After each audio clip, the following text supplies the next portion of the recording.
સૌથી પહેલાં તો હું સરકારશ્રીનો આભાર માનું છું કે આવા એક મોસ્ટ ઇમ્પોર્ટન્ટ અસાઇનમેન્ટ જે પોલીસમાં કહેવાય છે ડીજીપી તરીકે આપણે અહીંયા પોઈન્ટ કર્યા માનનીય મુખ્યમંત્રીશ્રી અને માનનીય નાયબ મુખ્યમંત્રીશ્રીના જે પોલીસની કામગીરી છે એ આપણે કહેવાય છે કે જે મુખ્ય કામગીરી આપણે જ્યારે ટ્રેનિંગમાં પણ શીખાવી અને પછી પર પ્રિવેન્શન ડિટેક્શન અને investigation of crime and maintenance of law and order એટલે ગુનાને અટકાવવાનું, ગુનાને શોધવાનું, એની તપાસ બરાબર થાય અને લો એન્ડ ઓર્ડર બરાબર રહે. એ અમારી જે મેઇન પ્રાથમિકતા છે એને જ ગણીએ. આ સિવાય ઘણા બધા પડકારો છે આપણા પોલીસની સામે, ચાહે ડ્રગનું દૂષણ હોય કે સાયબર ક્રાઇમ હોય કે ટ્રાફિકની સમસ્યા, એ તમામ ઉપર પણ આપણું ધ્યાન રહેશે. ટેકનોલોજીનો આપણે બહુ વધારે ઉપયોગ કરવા માંગીએ. એમાં પણ જે સીસીટીવી છે એ કહી શકીએ કે આજકાલ મોસ્ટ ઇમ્પોર્ટન્ટ એને જ ગણાય. આપણે અમદાવાદ શહેરમાં લગભગ 3 વર્ષ જેટલા, આપણે જુલાઈ 2023 એન્ડમાં જોઈન કર્યા હતા, તો લગભગ 3 વર્ષના સમયગાળા દરમિયાન લોક ભાગીદારીથી 24,000થી વધારે સીસીટીવીઓ લગાવ્યા હતા. અને અમદાવાદમાં સરકારશ્રી દ્વારા કોર્પોરેશનના અને બધા મિલાવીને લગભગ 4,000 સીસીટીવી છે. તો અને આજે લોક ભાગીદારીથી લગાડેલા 24,000થી વધારે સીસીટીવીને 3,000થી ઉપરની સીસીટીવીની ફીડ પોલીસ સ્ટેશન લેવલે પણ આપણે લઈએ અને કંટ્રોલ રૂમમાં પણ લઈએ.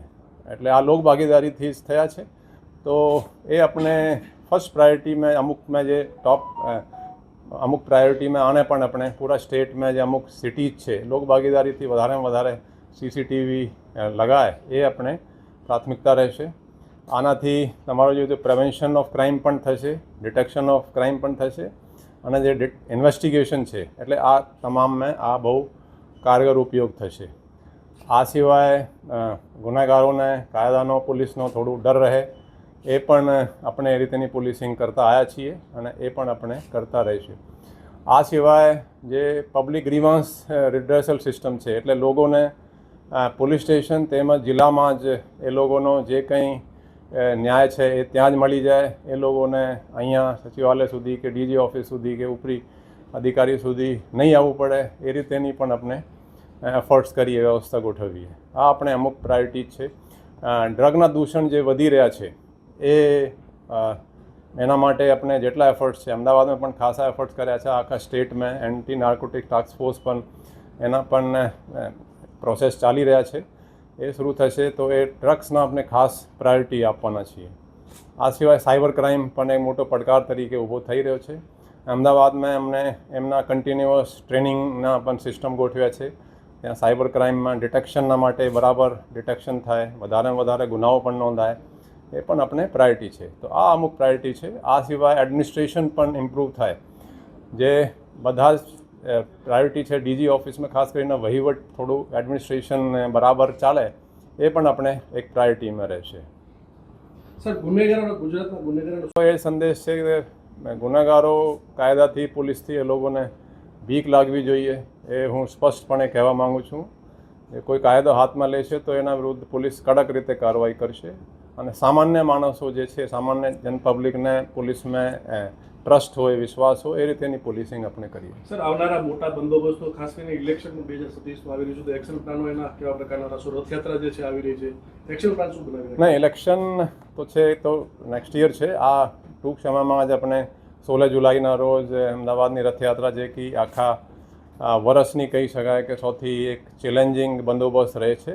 લાસ્ટ યર અને આપણે દર વખતે જ એમાં ઇમ્પ્રુવમેન્ટ જ થતા આવ્યા છે અને આ વખતે પણ આપણે તૈયારીઓ જે અત્યારથી જ રથયાત્રાથી લગભગ 1.5-2 મહિના પહેલાંથી શરૂ થઈ જાય છે એ બધી ચાલી રહી છે અમદાવાદમાં અને એ અપેક્ષા છે કે વ્યવસ્થિત રીતે આ પૂર્ણ થશે.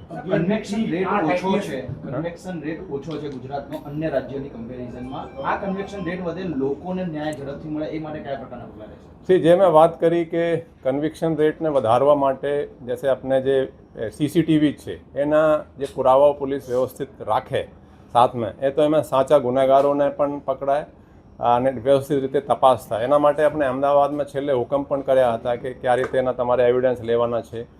આ સિવાય બીજા પણ તપાસ બરાબર થાય, સ્પેશિયલ પબ્લિક પ્રોસિક્યુટર્સની નિમણૂક થાય કોઈ એવા ઇમ્પોર્ટન્ટ કેસ હોય, અને એડવાઇઝર જે છે, લીગલ એડવાઇઝર છે, એની પણ પોલીસ સલાહ લે. ટૂંકમાં આ છે કે આપણે અમુક ચેક પોઈન્ટ્સ વિચારીએ કે જે દરેક તપાસમાં પોલીસે શું શું કરવાનું જોઈએ. અમુક જે હોય ને તપાસ કરનાર ચાહે હેડ કોન્સ્ટેબલ ન હોય કે પીએસઆઈનો ખ્યાલ હોય કે ભાઈ આ મુદ્દાઓ છે, ચીટિંગ છે એટલે આપણે સર્ચ કરવાની છે, આ કોઈ એનો બેંક એકાઉન્ટ સીઝ કરવાના છે, અમુક મુદ્દાઓ જે છે એના આપણે માઇન્ડમાં પ્લાનિંગ છે કે આખા સ્ટેટમાં આપણે આ કરાવીએ. સર, આપના અમદાવાદના સમયગાળા દરમિયાન અકસ્માતોમાં મોતનો આંકડો ખૂબ જ ઘટ્યો છે. રાજ્ય લેવલે આંકડો ઘટે તેના માટે ટ્રાફિક ને ડાયવર્ઝન એ બધા કઈ રીતે કામ કરશે? તો અમદાવાદમાં અમુક જે કટો છે, તમે જુઓ કે એસજી હાઈવે પણ ઘણા બધા કટો હતા. એ નિર્માની આગળ ત્યાં એક કટ હતા. આપણે ખાસા કટો બંધ કરાયા છે. સર્કલ્સ જે હતા એને આપણે ઇમ્પ્રૂવ કરાયા છે. ઘણા બધા જે ટ્રાફિકના નડતરરૂપ હતા અડચણો હટવાવ્યા છે. ઓવર સ્પીડિંગના કેસો બહુ કર્યા છે આપણે. હવે હું કહી શકું કોઈ સાણંદ કે બાવલાથી કે આ બાજુ આવે છે કોઈ સચિવાલય બાજુ, તો એની આપોઆપ એસજી હાઈવે પર સ્પીડ ઓછી કરી લે છે. એટલે આપણે ડેથના આંકડા જોઈએ તો 2023 કરતાં 2024માં 100થી વધારે ઓછી ડેથ થઈ હતી. અને તમે જુઓ તો 25માં પણ 2023થી ઓછી ડેથ થઈ. એમાં લગભગ 530 કે એટલી 23માં છે અને 420 કે 30 એટલી 24માં છે અને 25માં પણ 450 જેટલી છે. એટલે તમે જુઓ છો મેન જે છે આપણે ઓવર સ્પીડિંગમાં ખાસ ધ્યાન આપ્યા. થોડા હેલ્મેટના પણ આપણે ડ્રાઈવર રાખી. હવે કોઈને 1-2 વખત દંડ થાય પછી હેલ્મેટ પહેરતો શરૂ થઈ જાય એવા પણ છે. અને રોંગ સાઈડના કેસો પણ કર્યા છે. તો ટૂંકમાં આ છે કે પ્રાયોરિટી આપણે ટ્રાફિકની અમદાવાદ શહેરમાં પણ રાખી અને એમાં ખાસા ફાયદા થયા છે. એ રીતે વ્યવસ્થા આખા સ્ટેટમાં યોજાય એ રીતે. કેમ કે એક લાઈફ ઇમ્પોર્ટન્ટ છે. જેના એક્સિડન્ટમાં કંઈ થાય, મૃત્યુ થાય તો એના પરિવાર આખું તૂટી જાય છે અને બહુ તકલીફ પડે છે. સાહેબ, આપના સમયગાળા દરમિયાન અમદાવાદ ભારતનું સૌથી સુરક્ષિત શહેર બન્યું હતું. હવે ગુજરાત લેવલે આ કામગીરી કરવામાં કઈ રીતે મહેનત રહેશે? આ જે છે લાસ્ટ યર એક યુરોપિયન ઓર્ગેનાઇઝેશન છે, કાફી રેપ્યુટેડ છે, નમ્બીઓ, એને ઇન્ડિયાના સૌથી સુરક્ષિત શહેર અમદાવાદને ડિક્લેર કર્યા હતા. એના માટે આપણે ખાસા એફર્ટ્સ કર્યા છીએ. ખાસ કરીને જે મેં સીસીટીવીની વાત કરી, સીસીટીવીના ખાસા એમાં કોન્ટ્રીબ્યુશન છે લોકોના. પછી ગ્રીવાન્સ રિડ્રેસલ સિસ્ટમ. હવે તમે જુઓ પોલીસ જે ફીડબેક આપણે મળે છે કે આખા પોલીસ સ્ટેશનનું વલણ બદલાઈ ગયું છે. લોકોના જે બિહેવિયર છે જે એમાં ખાસા ઇમ્પ્રુવમેન્ટ થયા છે. એના માટે આપણે જैसे પરેડમાં હું જાતે જતો અને પછી બ્રીફિંગ પણ કરતા કે તમે અરજદારો આવે છે એને સાંભળવાનું. તમે મોટા ભાગે ખેડૂતના જ કે આ સામાન્ય એના તમારા ફાધર હશે. જો હું આમ દાખલો આપું કે હું અમુક વખતે પૂછું કે તમારા ફાધર ખેડૂત છે, ત્યારે ખેડૂતે જ આવે, તમે એને કેવી રીતે એને ટ્રીટ કરો છો? ખેડૂતનો છોકરો ટેબલની આ બાજુ હોય અને ખેડૂતને તમે વ્યવસ્થિત રીતે વાત નહીં કરો, એ કેટલો વ્યાજબી ગણાય? અને કોઈ બીજા મર્સિડીઝમાં આવે ને તમે બરાબર વધારે, એટલે એને તે કે એના પ્રાયોરિટી નહીં આપો, પણ એને થોડું દરેક સાથે તમે વ્યવસ્થિત રીતે વલણ રાખો. એ રીતેના આપણે આ લોકોની માનસિકતા ખાસી પોલીસમાં અમદાવાદમાં બદલાઈ ગઈ, એનો ફીડબેક આપણે મળે છે. એ રીતે થોડું વ્યવસ્થા ગોઠવીએ આપણે. મિશન ખાકી ફિટ એક અમદાવાદમાં ખૂબ જ સફળ રહ્યું. ગુજરાત લેવલે આને આપવામાં આવશે? હા, મિશન ફિટ ખાકીની હું વાત કરું કે લોકોનો 17-18 કિલો સુધી અમુકના વજન ઘટ્યા છે. 12 અઠવાડિયાનો આ એક નવોત્તર પ્રયોગ હતા. આપણે એમાં ફિઝિકલ અને મેન્ટલ ફિટનેસ એ બંનેમાં જ આપણે ધ્યાન આપ્યા. હવે તમે જુઓ કે માણસ કોઈ કહે કે સાહેબ આ બહુ મોટું છે, એનો વજન 130 કિલો 40 કિલો છે, એને આ નહીં ખાવું જોઈએ, પીઝા નહીં ખાવું જોઈએ, બર્ગર નહીં ખાવું જોઈએ, એને બધું ખબર છે, તેમ છતાં એ ખાવે છે. શા માટે? કેમ કે આના માઇન્ડ વીક છે.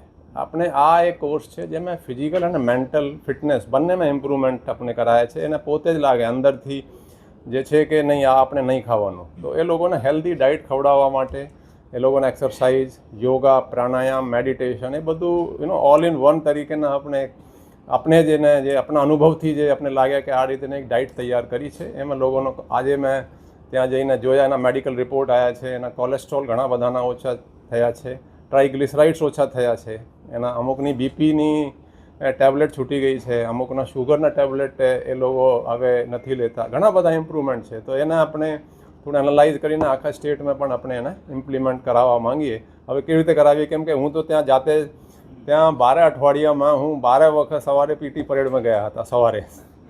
હવે હું દરેક જગ્યાએ નહીં જઈ શકીએ એવું થોડું એક પડકાર છે. પણ આપણે જે લોકોએ શીખ્યા છે, જે લોકોનો પોતે જ વજન કોઈ કહે કે મારો 12 કિલો વજન ઓછું થયો, આમાં શું છે ને કે કોઈ એમાં ચેન્જ કે આપ કોઈ કે આ મને મેન્યુપ્યુલેશન નથી. તે દિવસે પહેલા દિવસે આવ્યા, એના આપણે આખા વેટ, એના બધા જ મેજરમેન્ટ કર્યા, એના બ્લડ લેવડાયા, એના જે વેસ્ટ છે કેટલા વેસ્ટ છે, એના આખા ઘણા બધાને તો નવા કપડાઓ સીવડાવવા પડ્યા છે.